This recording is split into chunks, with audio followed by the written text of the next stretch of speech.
Hello there, ladies and gentlemen, this is Oxhorn, and this is the full story of the crashed flights that dot the Commonwealth in Fallout 4. We'll of course be talking about the big Skylanes and Horizon Air flights, as well as some of the smaller ones that you might not have known about. Now, of course, there are plenty of vertibird crashings all over the place. In fact, you get to see vertibird crashings on a constant basis, so we won't be going over those. But one of the unique aircraft that you actually don't get to see very much in the game is the pre-war Stingray Deluxe. The only glimpse you get of this aircraft in its pristine pre-war state is on display outside the ArcJet Systems building.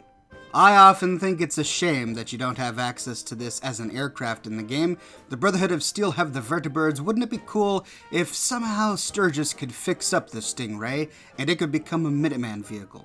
Maybe a clever modder will figure that out someday.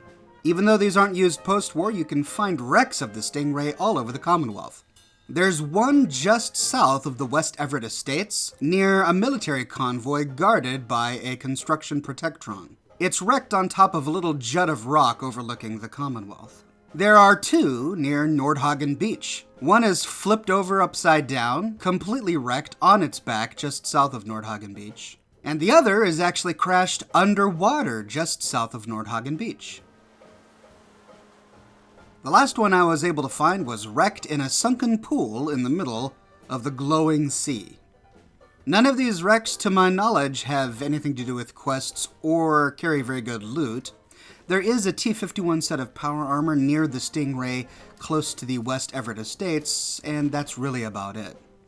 It's a cool-looking vehicle, and I wish we had access to flying one in the game, but it is post-apocalypse, so I understand why we don't.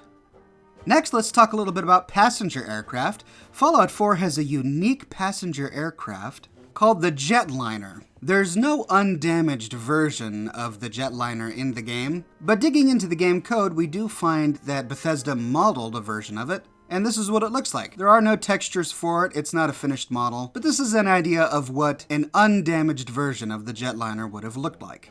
The reason there are so many flight wrecks around the Commonwealth is because the day of nuclear annihilation, the EMP blast from the detonation completely messed up navigation for all flights in the sky at that time, causing the passenger flights to tumble to the ground in a fiery inferno.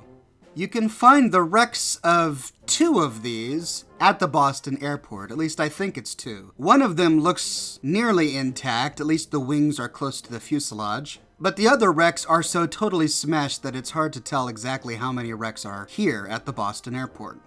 There's another one crashed inside the East Boston Preparatory School. This must have been a devastating crash. Half of the school is completely crumbled. I couldn't find the wings or the engines, just one big hunk of the fuselage sitting in the middle of the school.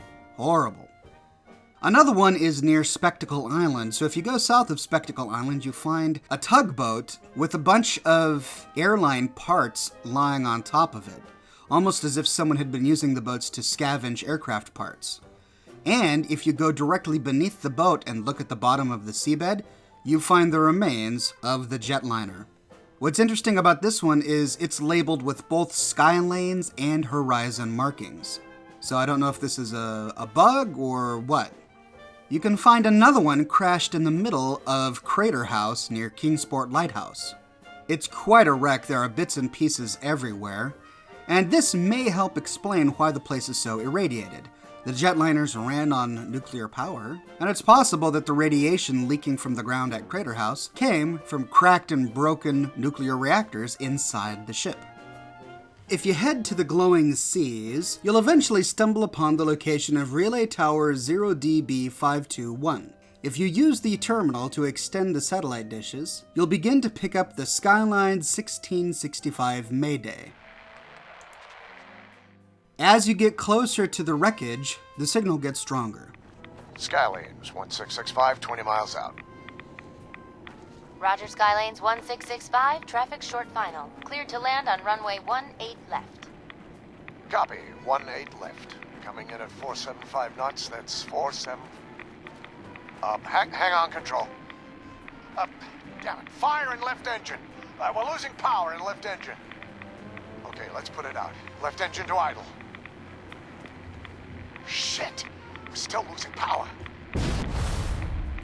That's it. No power in left engine. Boston Center. Skylanes 1665 declaring an emergency. Left engine failure.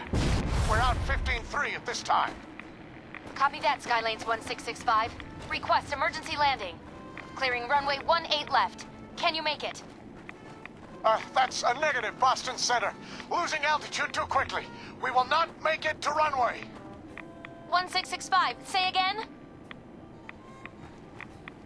We're going down! I repeat, we're going down! Here we find the wreckage of the Skylanes Flight 1665. Since it's in the glowing sea, I'm going to force a more clear weather so that you can get a better look at this plane. The craft is split into a number of different sections. It looks like it was flying north and fell to pieces in 3 or 4 big chunks as it was headed towards the Boston airport. One of the wings is far to the south of the wreckage with a bunch of seats in it, but the northern part has the cockpit and the other wing. Inside the cockpit, you find the flight data recorder and the Skylanes Flight 1665 final transmission. Approaching Boston from the west. We've got heavy winds, but it shouldn't be a problem. Lining up for runway 2 at heading. What the hell is that? Some kind of bright light from the north! What's interesting about this is that the 2 different recordings actually kind of sound like they're conflicting. The Mayday signal you get from the relay tower sounds like engine failure was the cause of the wreckage. The pilot doesn't really know what happened, an engine seems to have gone out, and he's talking with the flight control back at the airport to find a place to land. The final transmission makes it clear that whoever was speaking saw the detonation of the nuclear bomb. So I'm not sure which is accurate. Did it crash due to engine failure, or did it crash from an EMP due to the nuclear detonation? Or maybe it crashed due to the EMP and then another pilot, maybe a co-pilot, who didn't witness the detonation and couldn't see out the window for some reason, and just happened to notice that the engine stopped working and sent the Mayday signal. I don't know. Anyway, you notice a trap door in the floor next to the stairs that lead up to the cockpit. If you try to access it, you see that it's jammed. If you step onto the passenger wing, you find a chest filled with all sorts of goodies and a circuit breaker. Flipping the circuit breaker activates a pulsing red light on the wing. It doesn't appear to have any function other than just being cosmetic. I, for one, think it's really cool that you can turn on this blinking light in the middle of the glowing sea. If you walk south of the stairs in the cockpit, you find another trapdoor. This one works and leads to a compartment underneath the plane.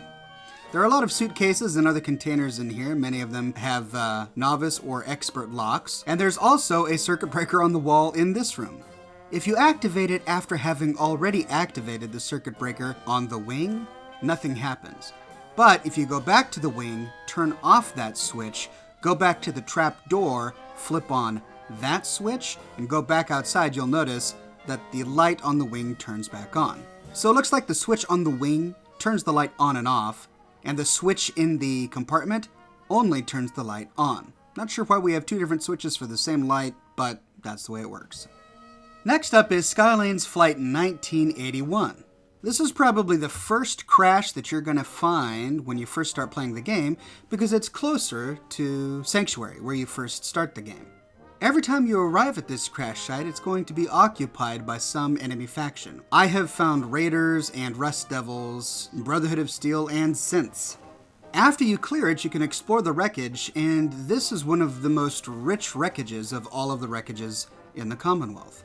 It's also split up over a wide area. The fuselage with the cockpit is on the ground between 2 rock outcroppings. The wings are straddling the rocks on either side. So you'll be walking along steep inclines to explore the wings and loot the wreckage.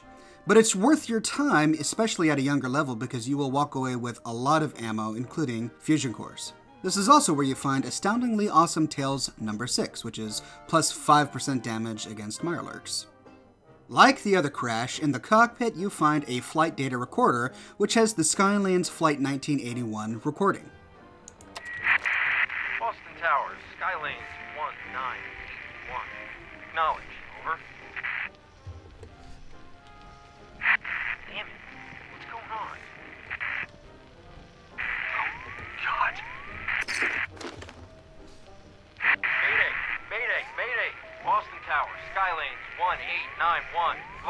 engines. We're breaking up. There! Aim for the road! Pull up! Pull up! Nothing really interesting about that recording, it just says that the plane crashed. But what's unique about this wreckage is if you find your way into the storage compartment, there's plenty of luggage to loot, and there's a compartment with a master lock on it. Now, it's likely that you won't have the ability to pick this lock when you first find the aircraft, because it's a master lock. But if you come back and pick it, you will find quite a cache of loot indeed, including the Skylanes smuggling manifest.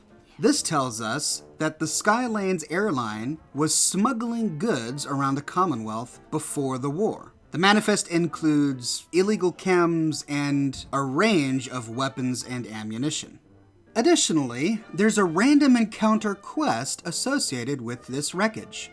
Since it's a random encounter, I can't reproduce it for you and record it for this video. If anyone knows console commands to make the random encounter happen, let me know. I've tried summoning the NPC, and the NPC is just hostile. But if you are lucky enough to find the random encounter, you meet a woman named Ness who asks you to meet her at this wreckage to help her rid the place of raiders, and she'll give you a reward afterwards. If you accept, the quest is called Meet Ness at the crash site, and when you meet her there, you find some mercenaries with her, and together you rid the place of raiders and other hostiles.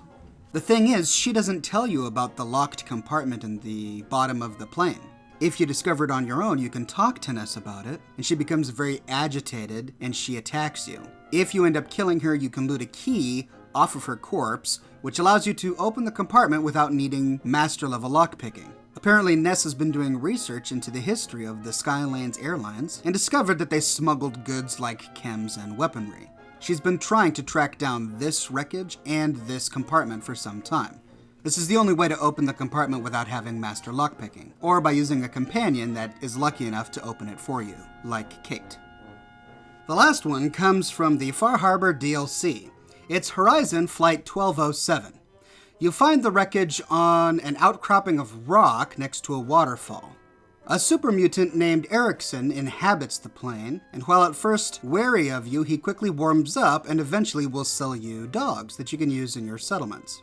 The layout of the plane is really interesting. Erickson has turned it into a working home for himself and his dogs. Like the plane in the glowing seas, this one has incorrect markings on it. The tail marking says Skyline Airs, even though this is clearly Horizon Flight 1207.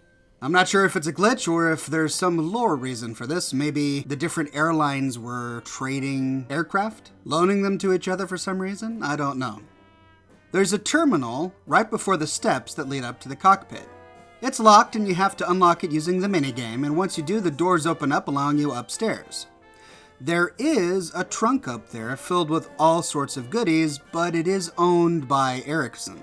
So you just have to decide, do you want to keep Erickson alive so that you can buy dogs from him? Or do you want to potentially make him hostile and loot this one chest? I chose to leave it alone. This one is probably my favorite of the crashed ships. I love what Erickson has done to it. So there you go, ladies and gentlemen. That is the full and complete history of all of the crashed flight wreckage found throughout the Wasteland and DLCs.